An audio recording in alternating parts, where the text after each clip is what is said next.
आज है 4 मई 2024 दिन शनिवार। वेलकम टू बैक सच तक हमेशा एमपी न्यूज। चलिए देखते हैं मध्य प्रदेश की टॉप बड़ी खबरें। इससे पहले आप न्यूज को कहां से देख रहे हैं हमें कमेंट बॉक्स में बताना बिल्कुल ना भूलें। साथ ही हमारे फेसबुक पेज को भी फॉलो करें और सभी ऑल सोशल मीडिया के लिंक वीडियो के डिस्क्रिप्शन बॉक्स पर देखने को मिल जाएगी। तो आप हमें इंस्टाग्राम पर फॉलो कर सकते हैं और डीएम भी। अपने देश में चुनाव हो रहा है या पाकिस्तान में, सीएम मोहन यादव ने कांग्रेस पर तंज कसते हुए क्यों कहा ऐसा। मध्य प्रदेश के मुख्यमंत्री डॉक्टर मोहन यादव ने कांग्रेस और राज्य के मुख्यमंत्री दिग्विजय सिंह पर निशाना साधते हुए कहा कि कांग्रेस और उनके नेता ने सनातन संस्कृति का मजाक उड़ाया है। राजगढ़ लोकसभा सीट की चित्तौड़ में आयोजित एक जनसभा में यादव ने कहा कि इस बार चुनाव भाजपा कांग्रेस और घमंडी गठबंधन का चुनावी है, बल्कि सनातन संस्कृति और सनातन संस्कृति को गाली देने वाले के बीच का चुनाव है। उन्होंने कहा कि प्रधानमंत्री नरेंद्र मोदी हमारी सनातन संस्कृति की रक्षा के लिए दिन रात जुटे हुए हैं, लेकिन कांग्रेस और इनके घमंडी गठबंधन ने हमेशा देश की सनातन संस्कृति को बदनाम करने का काम किया है। मामा राजा और महाराजा एमपी में दिलचस्प हुआ तीसरे चरण का चुनाव, क्या जनता को मिलेगा आशीर्वाद। मध्य प्रदेश के तीसरे चरण का लोकसभा चुनाव भी काफी दिलचस्प होने वाला है। इस चरण में 3 दिग्गज नेताओं का भविष्य तय होगा। ये 3 नेता महाराजा ज्योतिराज सिंधिया, बच्चे के मामा और बहनों के भैया शिवराज सिंह चौहान और राजगढ़ के राजा दिग्विजय सिंह का उर्फ दिग्गी राजा 7 मई को होने वाले चुनाव में इन तीनों के साख दाव पर है। केंद्रीय उड़ान मंत्री सिंधिया 2019 में अपने पूर्व सहयोगी केपी यादव से मिली हार के बाद पारंपरिक सीट गुना को दोबारा जीतने के लिए चुनावी रण में उतरे हैं। एमपीपीएससी की चयन प्रक्रिया में आरक्षित वर्ग को प्रतिभान अभ्यर्थियों को लेकर सुप्रीम कोर्ट का बड़ा फैसला। सुप्रीम कोर्ट ने मध्य प्रदेश के हाई कोर्ट के उस फैसले पर मोहर लगा दी जिसमें कहा कि मध्य प्रदेश के लोक सेवा आयोग का चयन प्रक्रिया के प्रत्येक चरण में आरक्षित वर्ग को प्रतिभान अभ्यर्थियों का आरक्षण वर्ग में सम्मिलित किया जाएगा। इसके राज्य के सबसे बड़ी परीक्षा के लिए एक अहम आदेश माना जा रहा है। दरअसल इस मुद्दे को लेकर मध्य प्रदेश के हाई कोर्ट ने दो अलग अलग डिवीजन में बेंच में अलग अलग फैसले दिए। ओबीसी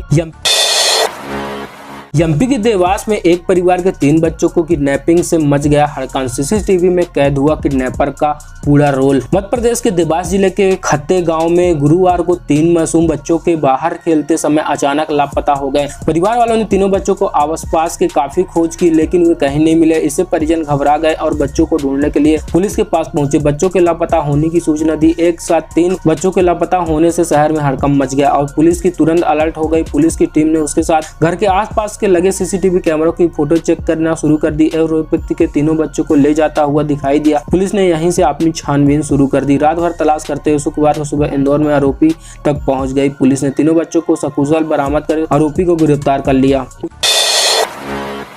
उज्जैन के क्षिप्रा नदी में गंदगी मिलने के आरोप पर सीएम मोहन यादव का रियलिटी चेक देखने को मिला। क्या है पूरा माजरा, चलिए हम आपको बताते हैं। मध्य प्रदेश के मुख्यमंत्री डॉक्टर मोहन यादव गुरुवार को महाकाल की नगरी उज्जैन पहुंचे। चुनावी व्यस्तता के बीच यहां पहुंचकर उन्होंने सबसे पहले क्षिप्रा नदी में स्नान किया और फिर पूजा अर्चना कर मां क्षिप्रा को चुनरी चढ़ाई एवं घाट का निरीक्षण भी किया। ऐसा करते हुए उन्होंने उन लोगों को भी जवाब देने की कोशिश की जो नदी में गंदा पानी मिलाने की शिकायत करते हुए राज्य सरकार को निशाने पर ले रहे हैं।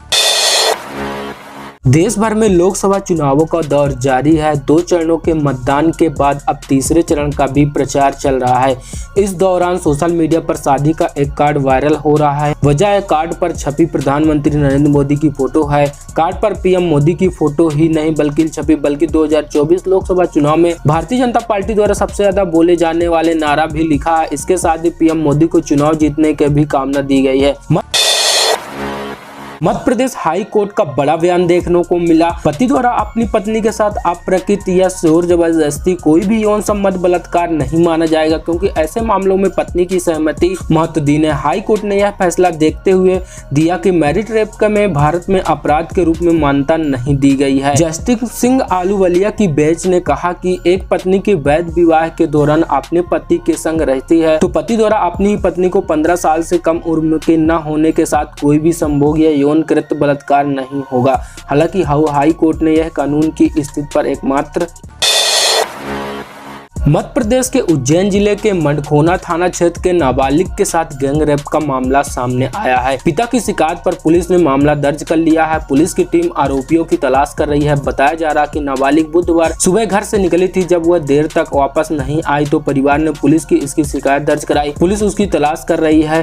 हालांकि घर वह लौट आई और परिजनों की घटना जानकारी दी। पुलिस ने नाबालिग के पिता की शिकायत पर 3 युवकों के खिलाफ दुष्कर्म और पॉक्सो एक्ट की धारा में मामला दर्ज कराया। आरोपी की तलाश में जुट गई है पुलिस। राजस्थान के लोगों के लिए गुड न्यूज। राजधानी जयपुर में आगामी 30 मई से बागेश्वर धाम सरकार की 3 दिवसीय दिव्य दरबार लगने जा रहा है। इस दिव्य दरबार में बागेश्वर धाम के पंडित धीरेन्द्र कृष्ण शास्त्री हनुमंत कथा करेंगे और भक्तों की समस्या सुनेंगे। हनुमान ग्राम सेवा समिति के तंत्रत्व में गुलाबी नगर में बागेश्वर धाम की यह 3 दिवसीय कार्यक्रम 30 मई से 1 जून तक आयोजित किया जाएगा। कार्यक्रम आयोजक के सीताराम यादव ने बताया कि रघुनाथ धाम जयपुर में पीठेश्वर स्वामी गौरव राघेश्वर चंद्र महाराज के सानिध्य में आयोजित होने जा रहा है।